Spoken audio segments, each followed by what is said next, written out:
আজ কিন্তু রাখি পূর্ণিমা, তাই ভাবলাম গোপুসোনাকে রাখি পরাবো। তাই গোপুসোনাকে কিন্তু মধু, গোলাপ জল আর কিন্তু গঙ্গা জল দিয়ে সুন্দর করে স্নান করিয়ে দিলাম। তো প্রথমেই দেখতেই পাচ্ছ মধু দিয়ে গোপুসোনা দেখো গায়ে একটু মাখিয়ে তারপরে কিন্তু দিয়ে দিলাম গোলাপ জল। এবার কিন্তু গঙ্গা জল দিয়ে গোপুসোনাকে সুন্দর করে স্নান করিয়ে দিলাম। তারপরে কিন্তু গোপুসোনাকে ড্রেস পরিয়ে দিয়েছি। এবার কিন্তু গোপুসোনার জন্য যে রাখিটা কাল কিনে এনেছিলাম সেই রাখিটাই পরিয়ে দেবো। তো গোপুসোনার রাখিটা কেমন হয়েছে তোমরা কিন্তু অবশ্যই কমেন্ট করে জানিও। তো গোপুসোনার হাতে রাখিটা পরিয়ে দিয়েছি, আমার কিন্তু দেখতে বেশ ভালো লাগছে। তোমাদের কেমন লাগছে তোমরা কিন্তু অবশ্যই কমেন্ট করে জানিও। তো আমার কিন্তু দুটো গোপুসোনা আছে, দেখো এই একটা গোপুসোনা, এই গোপুসোনাকেও রাখি পরিয়ে দিয়েছি। তো আমার দুটো গোপুসোনাকে কেমন লাগছে তোমরা কিন্তু অবশ্যই কমেন্ট করে জানিও।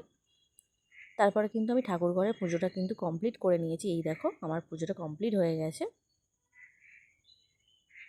আর গোপুসোনাদের দেখো এখানে লাড্ডু প্রিয় বলে লাড্ডু দিয়েছি।